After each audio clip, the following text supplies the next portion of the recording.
One Heat Minute Productions presents Guide for the Film Fanatic, the podcast where we invite a guest to pick one movie from Danny Perry's seminal 1986 film reference book and talk to us about that movie. I'm your host, Jason Bailey, and across the mic and across the country from me is my co-host, Michael Hull. Our guest today, friends, is a film critic, video essayist, filmmaker, and author whose work has appeared at RogerEbert.com, The Village Voice, Film Comment, Nylon Magazine, the Los Angeles Review of Books, and the Film Stage, among others. He is the author of the books. Oh man, Scout, I meant to ask you for Everybody the pronouncer. does this. Don't even worry about it. I meant to ask for the pronouncer before we rolled, and I fucking forgot. Give me a. Well, my friends, the book is called Cinemophagy. Cinemophagy, yes. On the psychedelic classical form of Tobe Hooper. But God made him a poet, watching John Ford in the 21st century, and his latest, The Black Book, an Anthony Mann Reader. Please welcome the warm, the wonderful Mr. Scout Tafoya. Hey, Scout. Hello, gents. This is a real honor, a real thrill. Jay, I feel like I haven't seen you in most of a decade. It's been a really long time since we were both going to screenings on the reg, which I think I actually take as a good thing for both of us. That we're only going to things we want to go to as opposed to things we have to go to. Is that maybe? Okay. Yep, that's definitely part of it. Okay, great. Yeah. Glad to hear it. Yeah. Glad to hear it. So we always like to start with the plugging. So tell us about The Black Book, why you chose this filmmaker as your next subject for this sort of in-depth study, and how you went about analyzing and writing about his work. So, Anthony Mann I took as a challenge because I always appreciated this and that movie, but I hadn't really dug into the entire thing to truly figure him out. In Andrew Sarris's The American Cinema, he writes about having a sort of a perplexed attitude towards the things that links all of his work together. And at the other side of it, I understood what he meant, which was he was definitely the kind of platonic ideal of the blue-collar journeyman, but he was a true stylist, which sort of rescued him from the dregs that swallowed other, admittedly very talented filmmakers. But there's a reason that Anthony Mann as a name still stands tall, even if, for instance, most cinephiles probably haven't seen most of his work that was made between 42 and 47. It's a lot of comedies, it's a lot of musicals, and I really wanted to try to put that together in a quilt instead of just having a bunch of loose threads. And the more that I watched, the more that I enjoyed it, and the more I liked the mystery of him, and I liked the contradictions. And so, as with my Ford and Hooper books, I went through film by film, and I sort of tried to give people a sense of not just who he was as a filmmaker, but who he was as a person, and the filmmaking economy into which he was born. And just what it was like making films in the 50s, but also, of course, to talk about him as an innovator. The James Stewart Westerns, which we're going to talk about later, those films do really turn so much of the American Western on their head, where there was ugliness and there was good, and they sort of, almost never the twain shall meet, and he really had them meet in the middle. There was a clash in his films of civilizations and of the very idea of finding civilization so far out into the West. He had a very interesting, largely progressive political point of view, which I found quite ingratiating. And he was just a great stylist. And I liked the weird tragedy and conciseness of his life. He died very young. He was only 60, and he was on a film set. Oh, wow. Yeah, you can quite clearly delineate the movie from when he was still alive to when he died, because the film goes to Berlin when he dies. The movie is a dandy and aspic, and the star, Lawrence Harvey, had to take over halfway through when Mann died. Wow.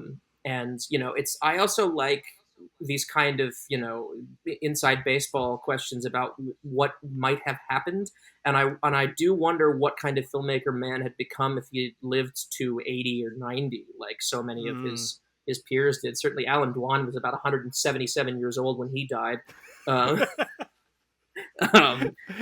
And so it was a fascinating period because it was 68, so it was like right as the tide was turning against the old-fashioned way of doing things. He had just made in many ways his most old-fashioned films, Fall of the Roman Empire and El Cid, and then kind of slots himself right into this Sidney J. Furie, neo-noir vibe. And it's tempting to think that he would have become like a Stanley Kubrick figure who changed with the time, Right.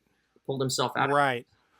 Or at the very least would have become sort of one of these filmmakers, that Karina Longworth just profiled in that last season, and maybe would have seen some weird old man movies out of him in the 70s. Very much. And Danny Aspect it's weird, but it's not old. It's very energetic. It snaps, that movie. It really does have a, it's a wonderful film while he's behind the camera. And yeah, if he had lived long enough to become like a Preminger, or even to do something as weird as Ford's Seven Women or Hawks's Red Line 7000, what a different cinema it would be. Yeah, that makes sense. Okay, so out of this vast filmography, and out of the many of his films that are in Guide for the Film Fanatic, what film did you select to discuss today? Well, Jason, Michael, I chose 1953's The Naked Spur, starring Jimmy Stewart and Ralph Meeker, Robert Ryan, and Janet Leigh.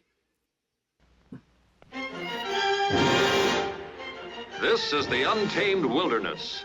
Man, I miss voiceover dudes like this. This is the untamed West, where man is man.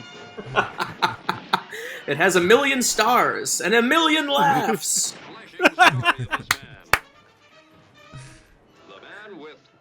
Remind me to ask you about the title, which I don't know enough about Western lore to understand fully. Hungry for love, the love of another, or the love of another man, whatever floats your boat. Yeah. I wish there was some way to protect you from Howie. He's gonna start on you pretty soon. Cab? Oh, I've seen him with women. He'll look and think, and then he'll reach out and take. And the way things are, who's to stop him? Me? How do you mean? I'm different. I mean, you got a man. At least you stick to him. He's not my man. Not like you mean. the raw and savage experience of a wild. That's one of my favorite parts, when she bites his hand. That's so good. They gambled their lives for what each man desired most. James Stewart, willing to pay any price to create a future that will hide his past. Janet Leigh, willing to defy any man strong enough to win her. God. Robert Ryan is he's the best. So fucking good. He's so good in everything. He's so good in every single thing.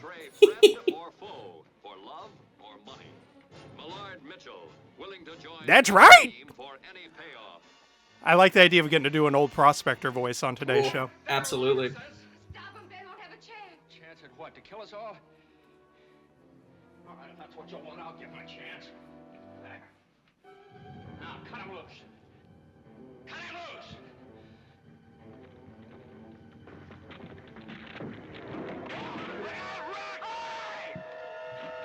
They knew this was how you sold tickets back in the 50s. Put falling rocks in your trailer. Rock slide. A raging current of passions unleashed. That's what it said on the screen. Oh yeah, no, I. While I was hoping you made it up, I wasn't. I mean, that's what's great, is they're not only a triangle that really flames, like you get both the narrator pontificating, and also the on-screen text. Magnificent in color by Technicolor, a drama of savage desire. And that's what it is. Boy, it is that.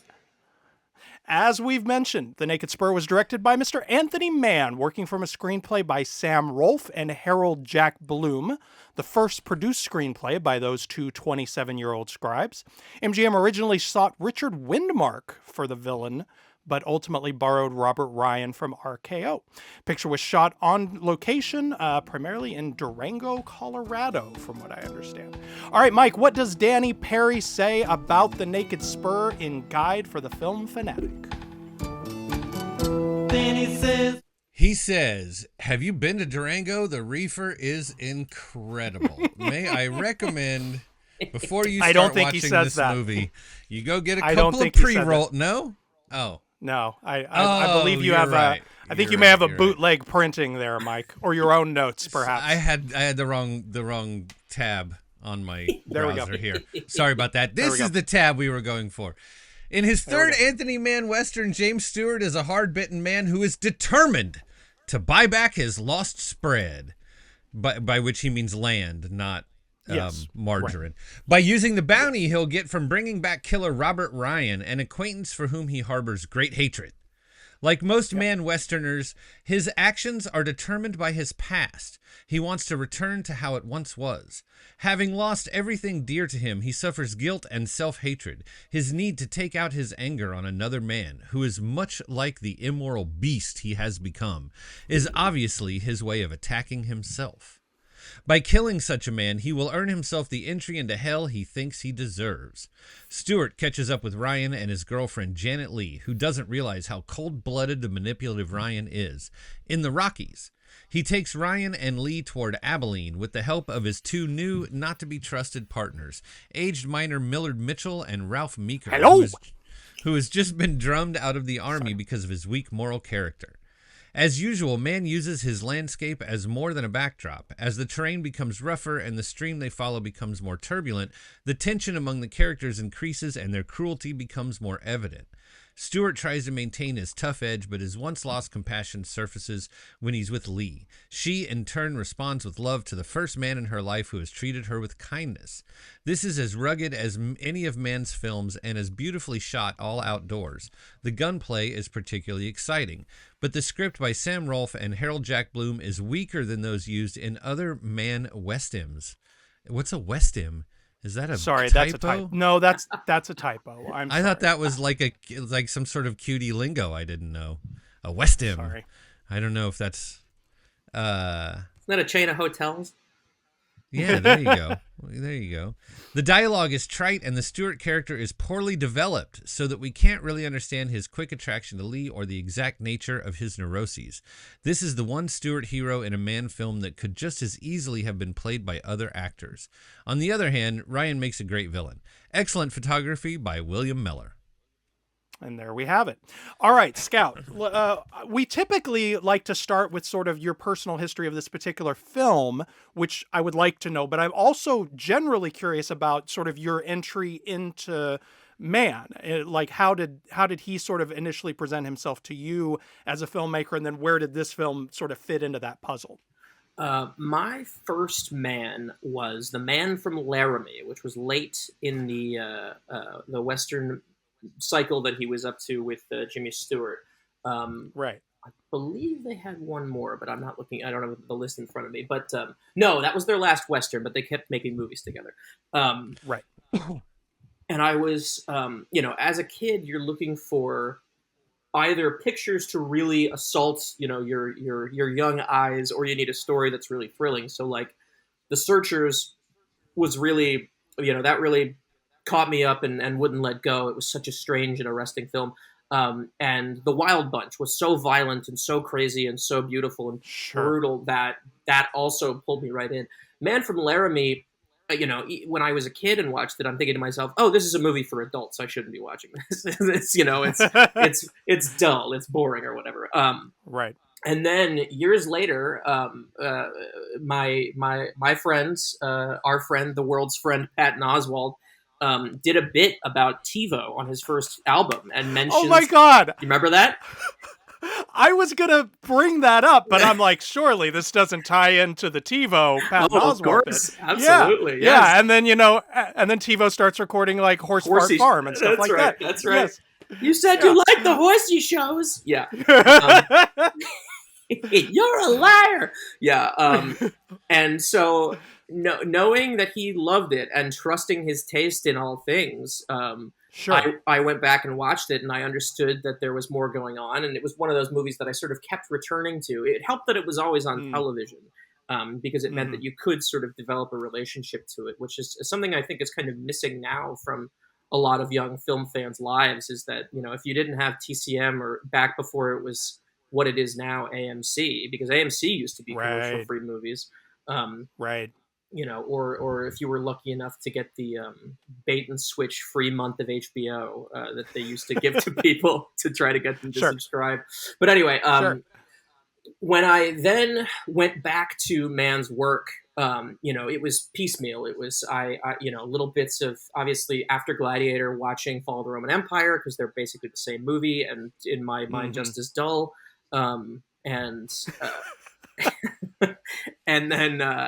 and then it was the 40s noir that really, like, I understood him. I was like, okay, this is a major filmmaker, and now I know why he's a major filmmaker. Because I was thinking, it can't just be the Westerns, because he's not known first and foremost as a Western director in the way that Bud Bedecker is, who also had a very, very good career, but that's how we think of Bud Bedecker. But Mann, we think of as somebody who is monolithically talented, but not assigned to one genre.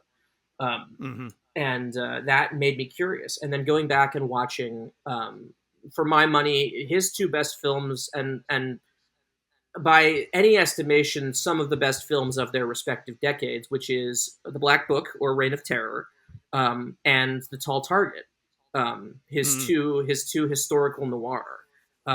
There is really no other movie like The Reign of Terror or The Black Book. It's like it's an Orson Wellesian noir set in the French Revolution, and with sets and production designed by William Cameron Menzies. There's nothing else on earth like it.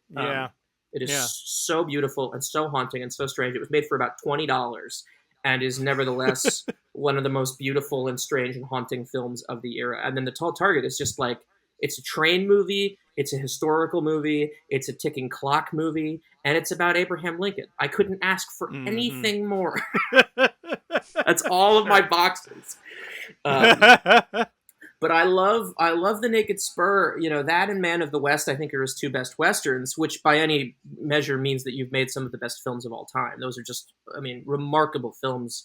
And I take issue a little bit with Perry's characterization of it as being one of his weaker films, because Naked Spur, to me, is his most intense thematically, where unlike Bend of the River, unlike Man from Laramie, those are movies about history as seen through a broad swath of the populace. Obviously, Jimmy Stewart is, in all of those cases, our identification figure, but he's neither angel or devil. He's right in the middle, because he has to understand how to pull civilization out of frontier life.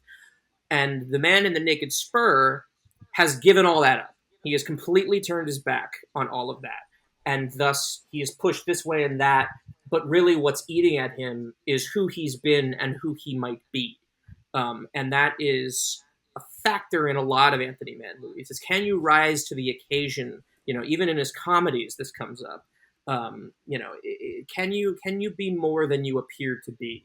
And I like that he wasn't afraid of the darkness of the human spirit. He made a truly insane movie called The Great Flammarion, starring Erich von Stroheim as a carnival sharpshooter. And he gets involved in a love triangle, and naturally, of course, kills his drunken assistant, Dan O'Hurley, and it's that strangeness, that carnivalesque darkness. He was not afraid of that, and it's in all of these films that should be, the Western is a big, wide open genre, but Anthony Mann, he really only shot in landscapes when they were meant to mock the people around them. You think of the great haunting monochrome desert of Winchester 73. It's not a fun, forgiving place. It's not a beautiful place. It is not John Ford's Monument Valley. It is a stark place. That's, they always talk about. He made psychological Westerns, and the landscape is a big key to that. Right. And so for a more casual viewer of older movies who really mostly knows Jimmy Stewart through like Frank Capra pictures. Certainly. What did, this was an ongoing fruitful collaboration. What did Mann sort of tap into in Stewart, and what did Stewart allow Mann to do as his sort of the center of his pictures? So Jimmy Stewart, as you say, cultivated an image as a nice guy. He was the Jack Quaid of his day. He was Hollywood's good boy. Right.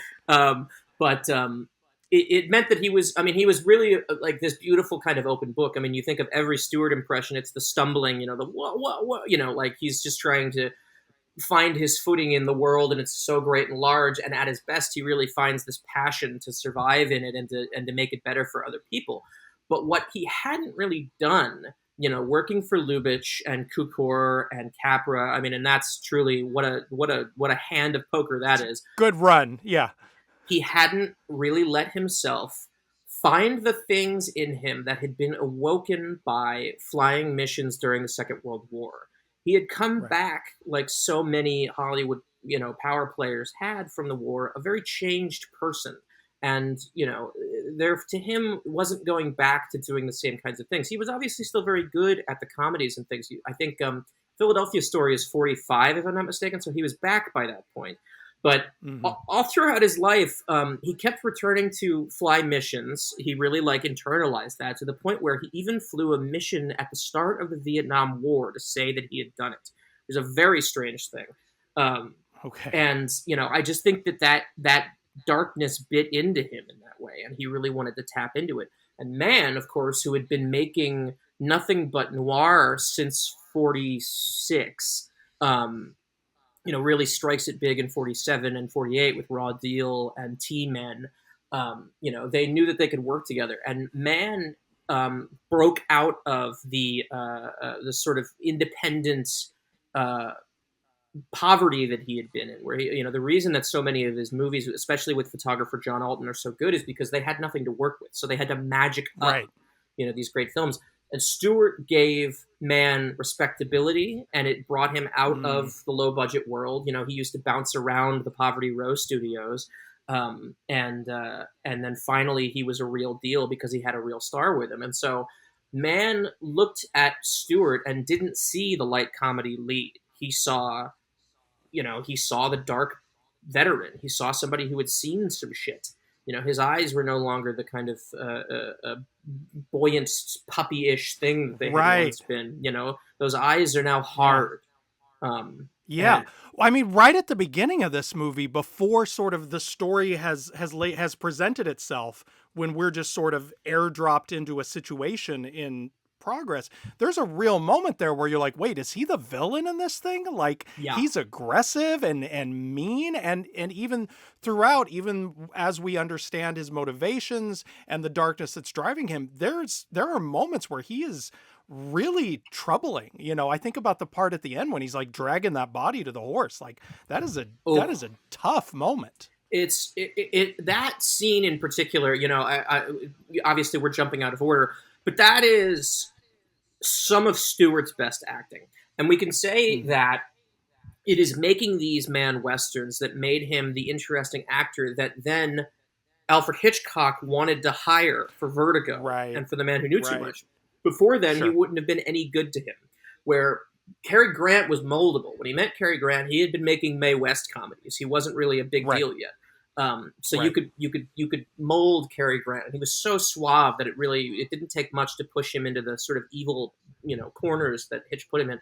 But looking at Stewart, there's nothing there for Hitch until after the Mann films, when you actually understand that. It was like when John Ford saw John Wayne acting in Red River and suddenly understood how talented he was.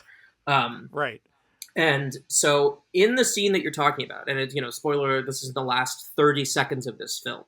They have killed Robert Ryan. He's drowned, and Ralph Meeker has drowned trying to get his dead body out of the river, which is it's all so cutthroat and wonderful. And then Stewart has a choice. Basically, he can appeal to Janet Leigh, who is trying to get him to find his better angels. And go off with him, but he won't do it, and he's dragging Robert Ryan's corpse out of frame, and he's screaming to himself, and he's so pent up with rage and self-loathing and misery, to the point where it took me a while, and watching it on a bad copy, to notice that entire monologue is ADR. A lot of it's wild sound or it's studio sound, and you didn't need to mess with it, but all that, you can hear it. Because he's really screaming, you can hear it bouncing off the walls of the studio. To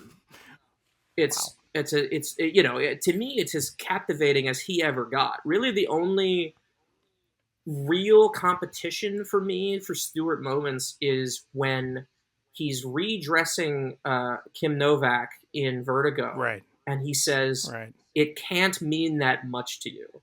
Like that man oozes out of his skin in that moment, and Yeah. it's just like that's what Stewart was so good at. I mean, you could see this dude, like his hair was falling out, et cetera, et cetera. He was just a different guy, and Mann really Right. brought him to that next level.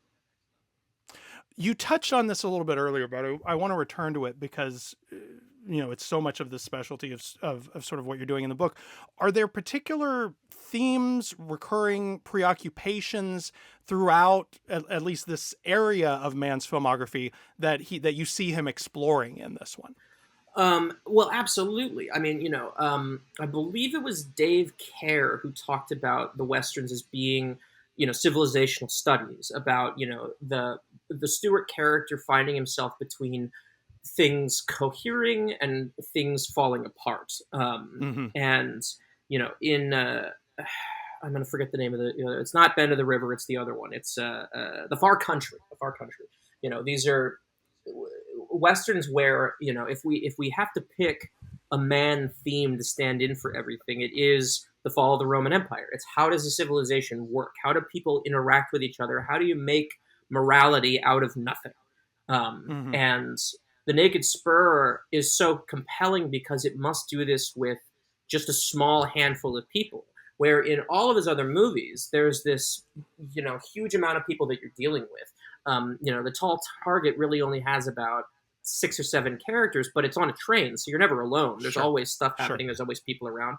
And the Naked Spur has a tribe of Blackfeet that Ralph Meeker ambushes and kills, which again sort of puts Mann on this wavelength along with Bedecker about who the villains really Come on, were. man, defend those fucking Indians. You gotta be kidding me. How is a person in 2025 supposed to watch this movie and see that scene and come out on the other side emotionally moved?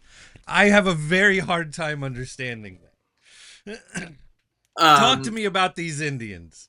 No, I mean, it's the point is that it's wrong, and they know it's wrong. Stewart knows it's wrong, and so does his prospector buddy, and it's Ralph Meeker's evilness that propels them all to do it. It is a moral black hole that Mann has created out west, and the one time that you get a chance in all of them to reflect nicely onto civilization or to pull pieces of themselves out and showcase it for us out in the great landscape, everybody fails that test over and over and over again. Mann introducing this, and literally the only thing that we hear spoken about the tribe is they have no quarrel with us. They have no truck with us. They're just going to pass us by. And then Meeker, of course, puts his foot in it by saying, "Oh, they won't because I sexually assaulted one of them and probably killed her." And so then he uses them as a trap. It's a very dark film. It's exactly the kind of film, that's my friend Alex Lay talked about going to a Western class in college and how the professor's argument was there was no such thing as an anti-Western or a revisionist Western because they were all extremely dark. It was just a matter of how, it was a cinematographic matter. It was color photography looking as bright and ebullient as it is versus looking, acidic and washed and baked in Laszlo Kovacs or Vilmos Zsigmond's camera, or Nestor Almendra shooting Jack Nicholson's Going South or whatever. The muted look of a 70s Western tells you that serious things are happening. But the Westerns of the 50s are all unsparingly dark and filled with prejudice and malevolence. And, that basically what Mann buys himself here is showing us that these are the very last people you want to have to make a world with, where they're all driven by greed. The prospector lets Robert Ryan go because he thinks he knows where some more gold is. And at this point, he's seen everything to let him know that this is not somebody that you trust, but he can't mistrust anybody more than he needs money. And that's every one of them has a foible that is going to be their undoing. And it's truly just Stewart at long last turning away from a corpse that saves him. But the rest of them are completely damned by their choices. Well, I mean, that was what was so striking to me the first time I saw it was that, when I read that something's going to be a Western, and this is a simplistic perspective, but you have a specific idea of what you're going to be looking at here in terms of, ghost, the gold mining town and the vast vistas and, scenes in the saloon and the madam and her girls and, all of the sort of cliches of the genre. And then to sit down and watch something that, like you said, has like 5 people in it, that is less what we think of as a Western than like a psychological drama, where what's motivating the action is not, a showdown at high noon, but the sort of the suspicions and the motivations and the damage of each of these people and how they turn on each other. And then what I think is tremendous about Mann's direction is the way that he is able to use those psychological aspects to create suspense sequences, to create tension out of what's happening emotionally as opposed to what's happening physically, which is, I think, more the norm in the genre. And he had just come from making he made only a couple of Westerns without Stewart. One of them, The Tin Star, was supposed to star Stewart, but he dropped out at the last minute, apparently to go be in a movie that allowed him to play the accordion. And he really wanted to play the accordion on screen. But he did love his accordion, it's true. I read that Scott Amon book about him and Henry Fonda and came away knowing a lot about his love for playing the accordion. It's, and I think we can all agree it's the most interesting thing about him. But the other one that he made was Between Stewart Pictures, and it stars the unfortunately quite uncharismatic Robert Taylor as a Native American who comes back from fighting the Civil War. Wait a minute. Robert Taylor as a Native American? It is really all that handicaps this film, because Robert Taylor in anything is already a bridge too far for me. Right. I really find him completely uncompelling. He's a bit of a void, yes. He really is. I mean, especially in like Quo Vadis with him in the stupid helmet, and he's just like he looks so hungover. But and he was just such a bastard in his personal life too. There's really no upside to Robert Taylor, but he plays a Native American. He comes back to his settlements to try to live, and the place has been taken over by racist merchants and cattle herders, and they essentially force him to violence. They take away everything that he believed in. They sell his house out from under him. And then there's even a sort of a noble white liberal crusading lawyer who comes to try to be by his side and help him out of things. But at a certain point, he's telling her what she won't want to hear, which is the only thing that these people are going to understand is violence, is if I kill them. And she can't quite go there with him. And he says, well, that's as good as a use as I have. That's as much a use as I have for you. Right. I have to survive, and I have had everything taken from me. If I don't kill these people, they're going to kill me. So it's this really piercing study about political violence, wrapped up in, as you say, the conventions of the Western. But it's an unsparing film, and one of Alton's most, really stark and beautiful black and white pictures. That's a film that doesn't get revived all that often, but it's, it was a film that Gerald Perry used to talk about as the film that everybody says Fort Apache is. That's what he thinks The Devil's Doorway is with Robert Taylor. It's a really remarkable film. It's kind of, it's got shades of Heaven's Gate and Soldier Blue and all the other sort of, late Westerns that really revived the genre as an uglier thing than we think of it. But as these Mann Westerns show, the Western was always ugly. We just chose not to see it.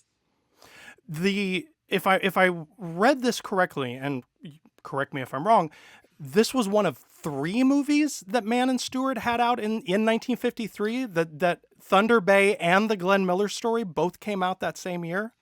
Glenn Miller. Yes, Glenn Miller was 53. Yeah, that's right. They were very busy. Yeah. So obviously, the Glenn Miller Story is a very different movie than this. Yes, but what is Thunder Bay? Is this because I haven't seen that? Is this another Western, or is this something different? Not really. No, it's got little bits of Western drapery, but it's not. It's a film that looks forward in a very, very hands-off way to There'll Be Blood. It's about oil drilling in I think it's Florida, possibly Louisiana, but it's off the Gulf. Okay. It's Gulf oil rigs. Jimmy Stewart and Dan O'Hurley, go down there Dan Duryea. They go down there to sell the locals on letting them build an experimental oil rig. And J.C. Flippin is the money man. And while they're there, they get involved with some local girls, and the local Cajun shrimp fishermen try to run them off. It's a very silly film, but Okay. it's there's some good stuff in it. J.C. Flippin is really quite good. Not that he's never, he's always good, but they really used him quite well. And the thing that I extrapolated from it, much like Strategic Air Command, much like the Glenn Miller story, the other two non-Stewart westerns that Mann made. I'm sorry, non-Western Stewart. Non-Western Stewarts, yeah. There we go. Yes, tripping myself up here.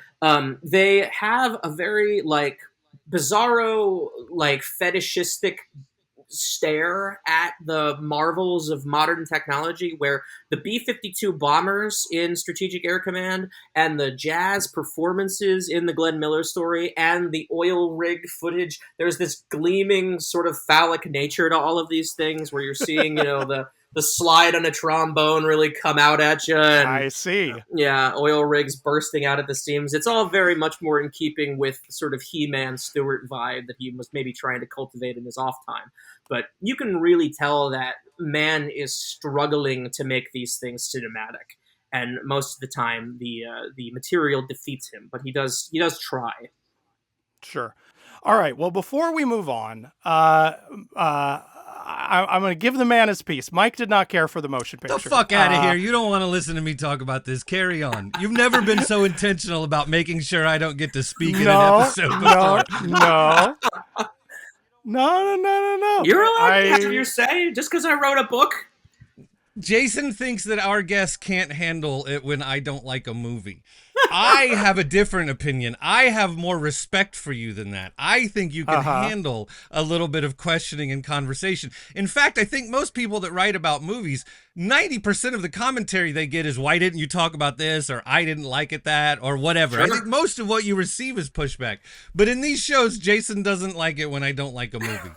So it makes me sad more than I had several sort of larger, sort of more, potential things that we could talk about that might be ways to approach the film in a way that I might find a way into it or might help us understand why other people don't like it, but we're not going to do that.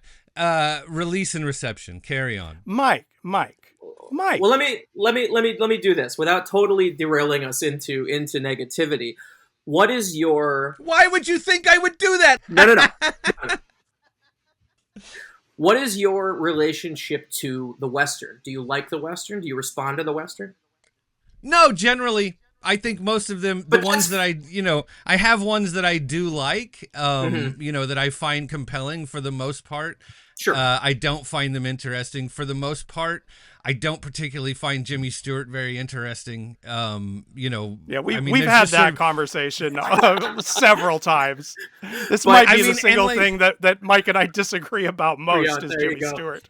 Well, so the Western then, is it a dramatic lack? Is it an aesthetic problem? Is it a moral problem? No, there's a lot. No, it's none of that thing. It's not really any of that. It's a sort of, it became, it fills sort of all the same problems. I don't know, comic book movies, whatever. It's just sort of like a lazy sort of fill-in thing. And it was for a long time, and there's a lot of terrible ones. And I've certainly been scarred by some of them. There's no doubt about it. I also think that Jimmy Stewart is the reason why method acting had to be invented and became popular. And so strongly disagree. He's, obviously but also, man, I don't particularly like Bruce Willis, but there's certain movies where Die Hard, is perfect. Can't imagine it without him. You know what I mean? It's a Wonderful Life is a great movie. Jimmy Stewart is fantastic in it. I like him when he's with Hitchcock. It's not a sort of hard and fast sort of thing. It's about there's certain sort of directors that knew how to use him in interesting ways. For the most part, I don't think many of them have. So then, sort of Westerns are a similar thing. Anyway, this is why we don't need to talk about this, because nobody wants to talk about it. I can sit here and talk about it if you want, but nobody wants to listen to this. If somebody's 45 minutes into an episode about a fucking Anthony Mann and Jimmy Stewart movie, the last thing they want to hear is me shitting on it. This is the point. And this is why I go back to letting Jason have this standing rule of me not getting to not like things on the show. This is the thing. I have taste. He has appetite. Do you understand the difference?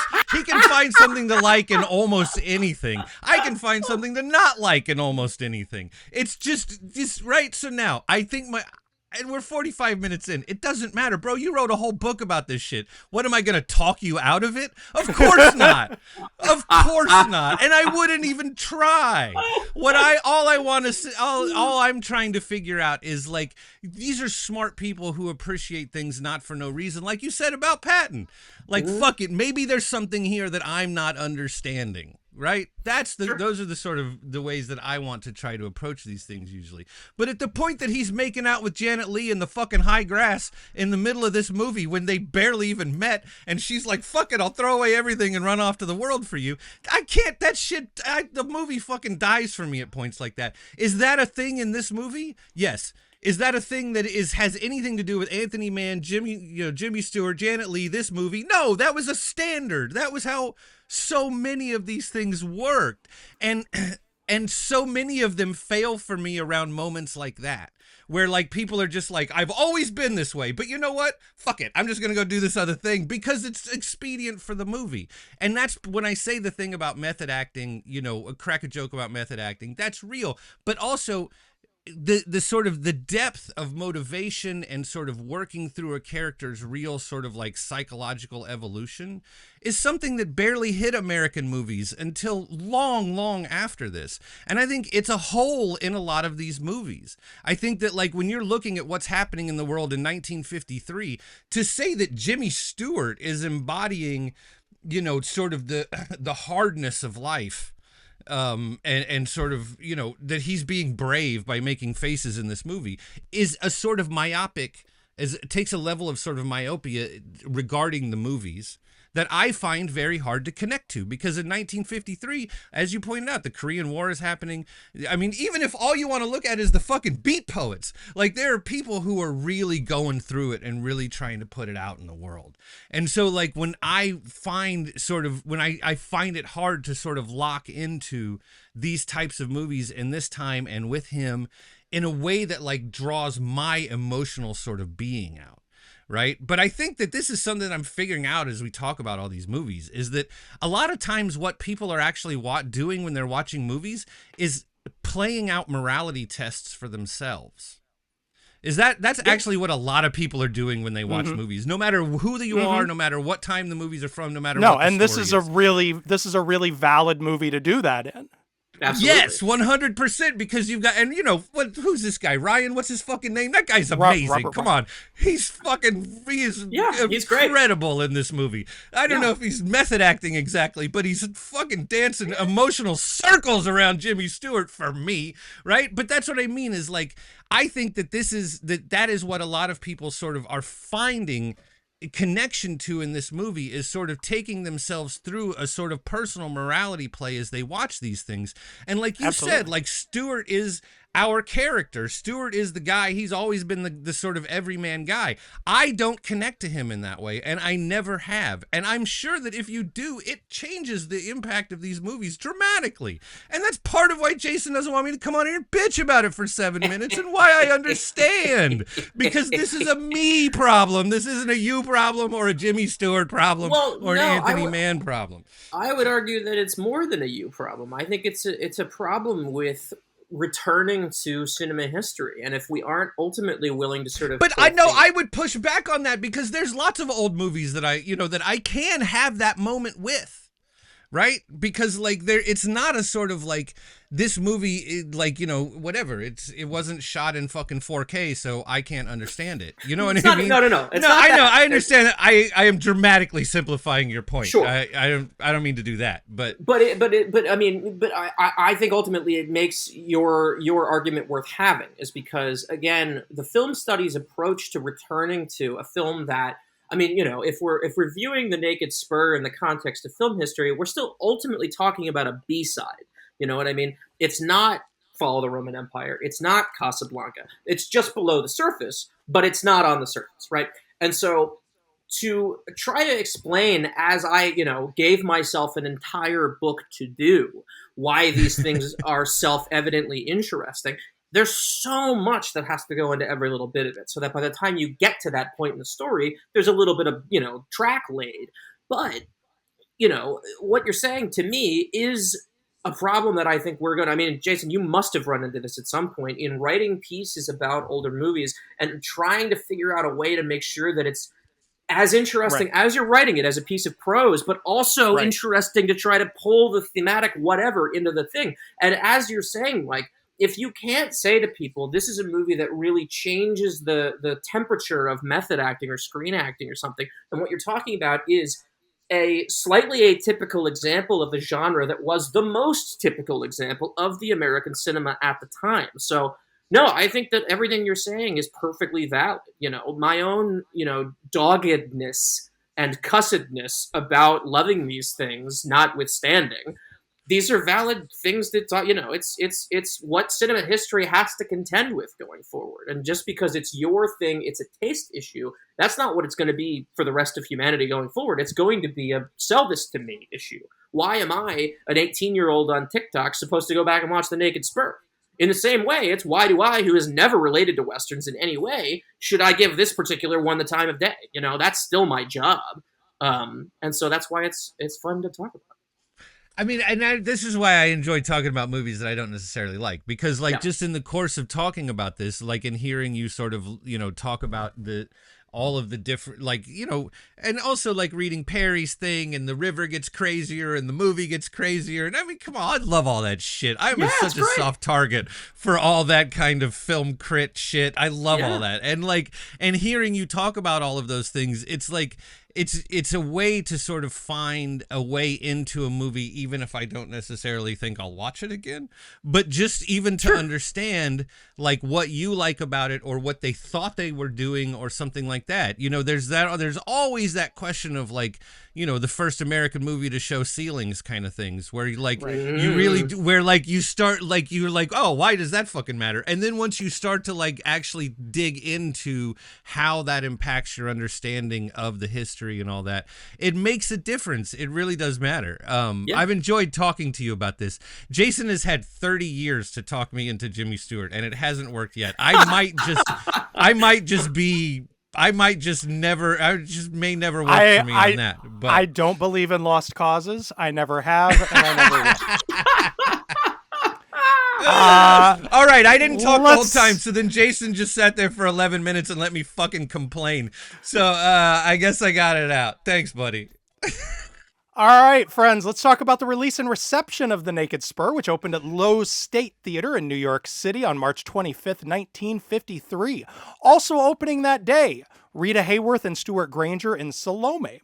And also playing in New York that weekend, Alfred Hitchcock's I Confess, The Archers' The Red Shoes, Marilyn Monroe in Niagara, Martin and Lewis in The Stooge, Danny Kaye as Hans Christian Andersen, and Come Back Little Sheba. Mike, what were the news headlines off that day? Only the most important stuff. Wednesday, March 23rd, 1953, Queen Liz's grandmom, Queen Mary, died at the age of 85. Rest in power. Wow. Just an utterly useless human being. The struggle continues. What are the other least appropriate when someone dies things that we could say? Henry Kissinger. The most interesting thing about the article is they said she had died, quote, only a few weeks before what would have been her 86th birthday anniversary, unquote. When do you think we dropped the anniversary part of birthday? Yeah, that's I've never technically heard that correct, term. Yeah. right? Like, right. You aren't I remember born they again. used to do that.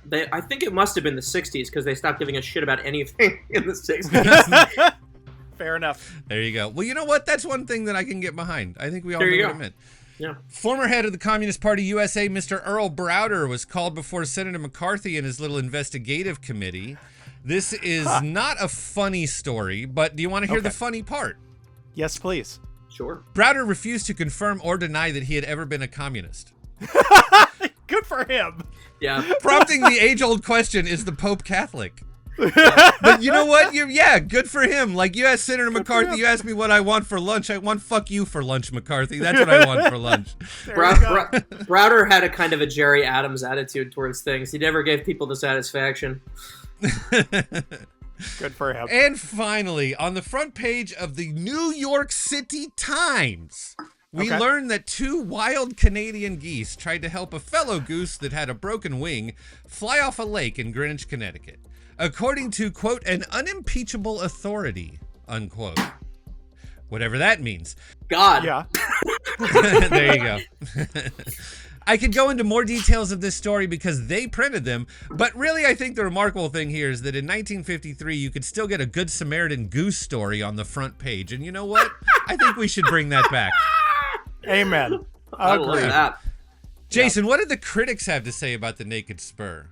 Well, in the Times, A.H. Weiler wrote, quote, as the Western is a staple product that too often emerges as a banal treatment of standard situations and dialogues, it is a pleasure to report that the Naked Spur, a specimen of the genre that arrived at Lowe's State yesterday, is as refreshingly tough and taut as they come. Although it makes no pretense at being anything but a study of a hunted man and his captors, it is economical with words, generous in deeds, both dastardly and noble, and swiftly paced in settings that are superb and seemingly just created for Technicolor. He concluded, the Naked Spur, in short, has hewed to the old-fashioned concept that motion pictures should move. It does so in a thoroughly adult, convincing, and entertaining style. In the New York Herald Tribune, Joe Pahodna wrote, the Naked Spur is a study in avarice, lust, and cunning. Seldom do the movie makers come out, frankly, and admit that our Western heroes were something made of clay. He wrote that Stewart, quote, undoubtedly has one of the best roles of his career, and concluded, the Western, as it should, has come into its own. In The Nation, Manny Farber wrote, perhaps there is too much predictable plot complication here to please old Anthony Mann fans, but his particular gifts are evident anyway. The unique love scene that is cut in against the eerie patter of rain on outdoor eating utensils, the three-way shooting match around a rocky cliff that builds up a frightening chorus with the ping of bullets on rocks. A laudable achievement, too, is the way all that Technicolor landscape is kept under control, seeming to be as plain and solid around the cowboys as in any good black and white horse opry. That rain thing was pretty cool. I got it for all my whinging and complaining. The rain thing's pretty fucking nice, man. Cool. And then he's like, oh, it's a sour note. Like, it was good shit, I have to say. That was, sorry, go ahead. Good writing, good direction. Yeah. More recently, friend of the show, Jonathan Rosenbaum, called it, quote, one of the very best Anthony Mann Westerns, which means one of the very best Westerns, period, and praised, quote, some of the most intense psychological warfare to be found in Mann's angular and anguished oeuvre, end quote. How did it do in terms of box office and awards, Michael Hull?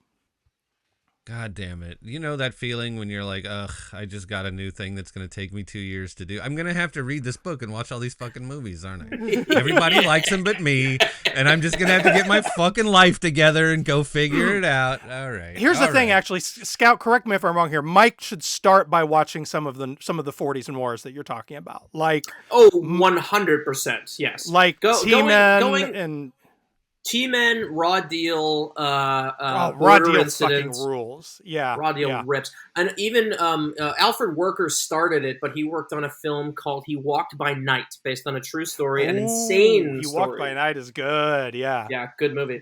Yeah, and the true story that it's based on is fucking crazy. This guy, he got audio equipment from... Like, he bought it from the Navy and then, he bought it from Hollywood Studios, and he was trying to turn it into a laser to hold banks hostage. It's insane.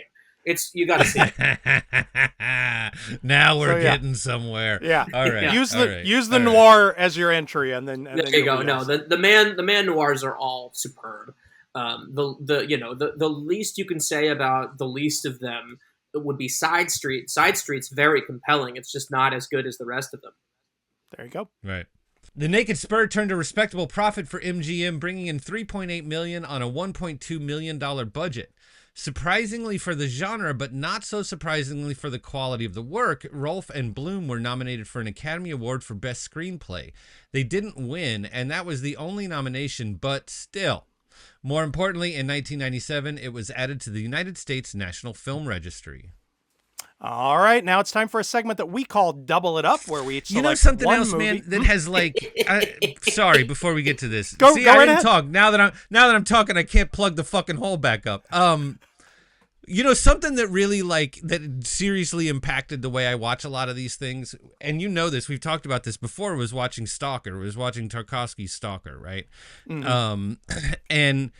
And sort of coming to understand that the three characters in that movie sort of represent, three different sort of versions of one person's possible experience or motivation or something. One guy wants money, one guy wants fame, one guy wants knowledge, that kind of da-da-da, right? And sort of finding that doorway into that particular movie.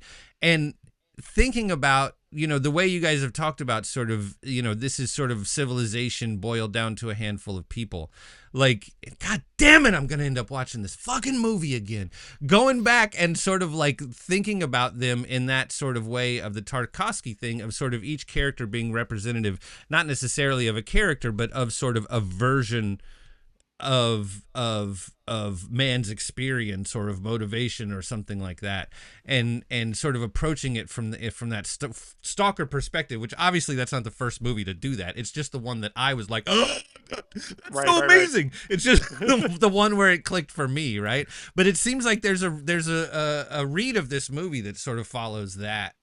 Well, and I'll tell you, I'll drill down on that even more, which is to say that the three perspectives you're talking about were the three perspectives that anybody would have had post this, de-Stalinization in Russia, with the Soviet Union in a sort of free fall. It's the ways that you could approach the dogmatic nature of Soviet history, where you've got the true believer who understands how to talk to the landscape, and you've got somebody who is a tourist who sort of sees it as the end of all things, and somebody there who wants to destroy it. It was the three ways that you could view communism from inside the Eastern Bloc. The Naked Spur is very much the same thing, where after we have dropped the bomb on Hiroshima, here are the various ways that you can think about the American experiment up to that point. People who are true believers, people who just want money, and people who are, so crazed by their belief that all they think about is, getting one over. You got the Robert Ryan gibbering, champing at the bit to cause more chaos. And, Jimmy Stewart emerging from all of that stuff, being aware of all the different perspectives, and finally finding his humanity by towing the middle line, which is what American, defenders or defenders of democracy, especially during the HUAC hearings, would have had everybody understanding at the time, is that there is a way to not be an extremist. I personally don't agree, but I do think that it is an interesting read on the film. God damn it, now I love this movie. Did it! I nailed it! Fuck yeah! Oh my god! This is why we do this shit. It is. And now it's time for a segment we call Double It Up, where we each select one movie that we think would make an ideal double feature with today's focal film. Scout, you're our guest, which means you get to go first. Seminole by Bedecker, one of the few Florida Westerns, and thus very valuable.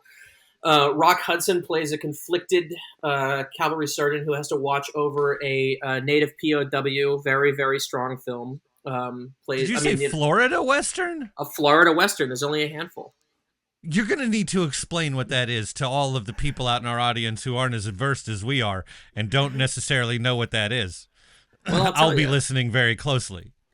I mean, in the simplest possible terms, it's a Western set in Florida. But more than that, it is a Western about the very particular tenor of the cutthroat nature of post-war Florida, which is to say, Florida was both a haven for and a real problem for non-whites in the wake of the Civil War. It was a place where, communities going up the Gullah, finding their way along the coast after the end of slavery, could find enclaves. Obviously, the best example is Julie Dash's Daughters of the Dust, a beautiful film about life on the coast there, and these very particular ethnic enclaves.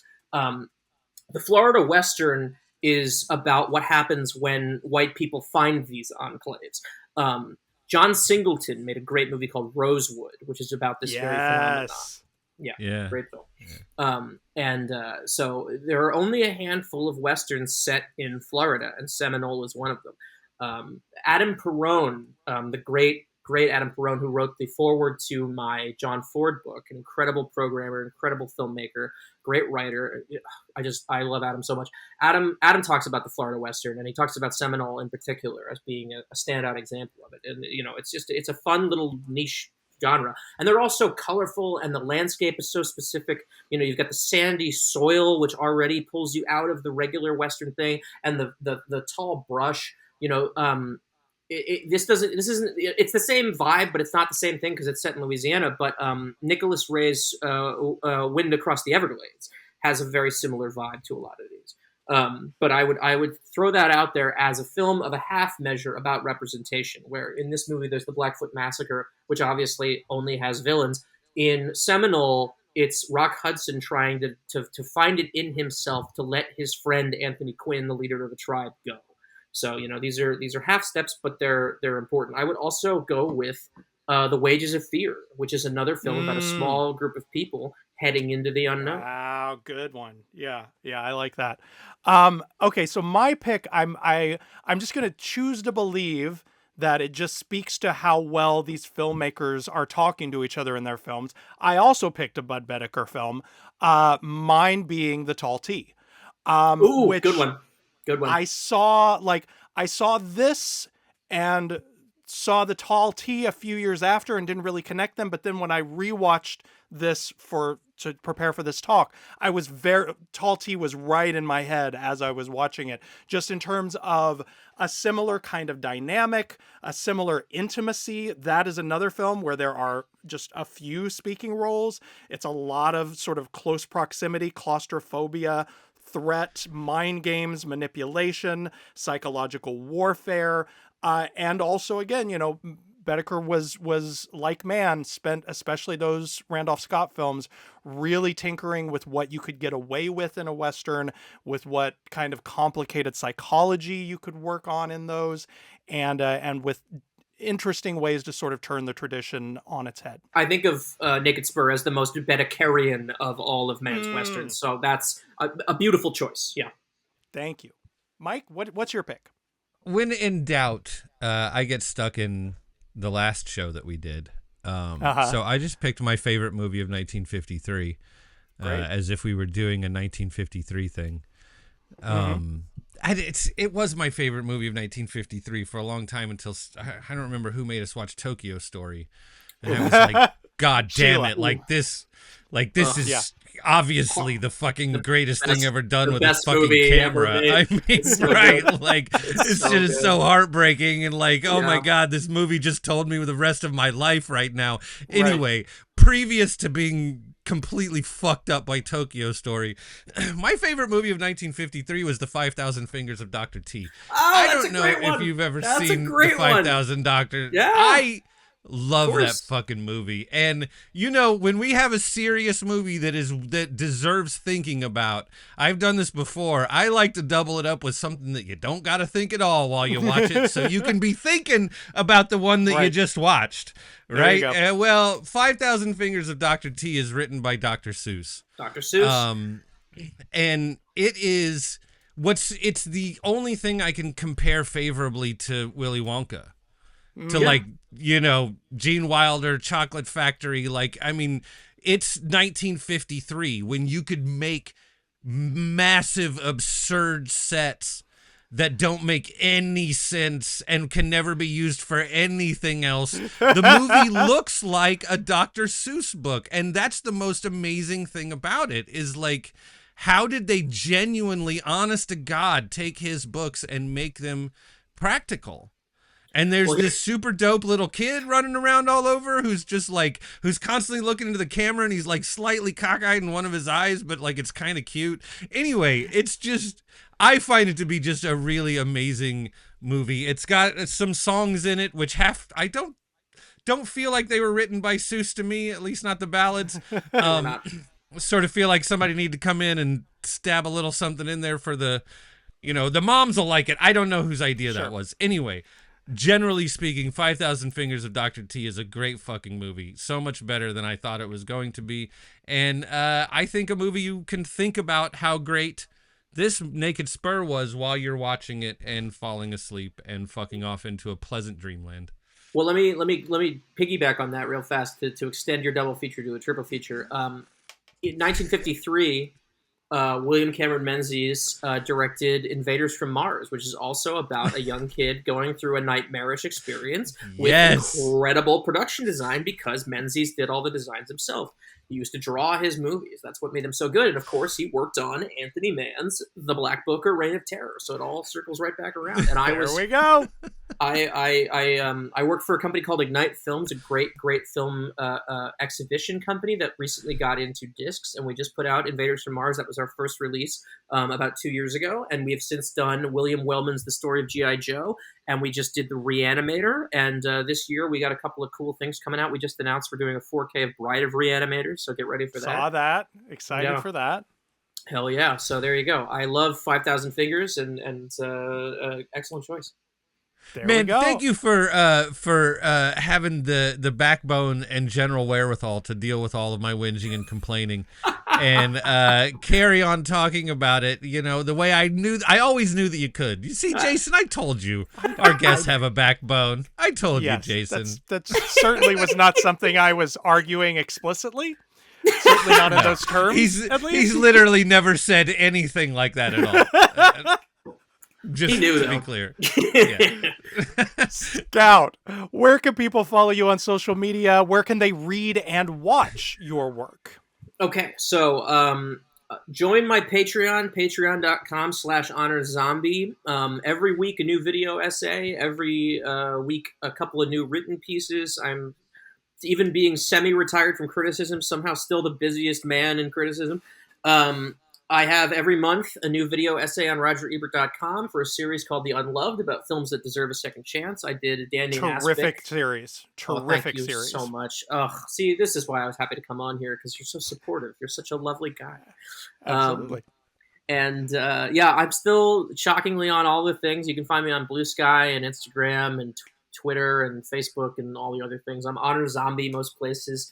Go to my Vimeo page. I got a couple of movies you can watch. Most of them are free now. And then, please read the books Cinemophagy, But God Made Him a Poet, and The Black Book. You can get them all online. If you want me to sign it and send it to you, just drop me a line and I can do that. We'll work it out on Venmo. There we go. And working on books 4 and 5 right now. Very excited. And this was a blast, man. Thank you so much for having me on. Can you share the subjects of those books, or are they still under wraps? I can't share the one because I have a co-author and we haven't talked about the rollout for any of that stuff. But I will say the tangent I went on about post-Soviet cinema is very relevant to the other book. There we go. Love it. You can look forward to a lot of history major bullshit. a lot of numbers, a lot of years, a lot of obscure politicians' names, a lot of riots. It's been, man, it's fun. I'm working through a 20-year period, and I'm hell yeah. No, I'm excited for this one. I'm about halfway done with it.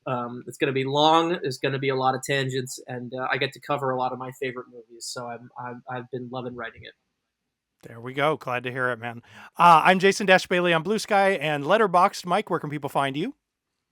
I'm Fifth Column Films on Instagram and Blue Sky. And of course, if you like the show and think other people might like it too, please do us the solid of leaving a rating and or a review on your podcatcher of choice. If you'd like to join our mailing list, you can get weekly show notes. We link to all the pieces we talk about. We tell you how and where to watch the movie. We link to Scout's books in this one.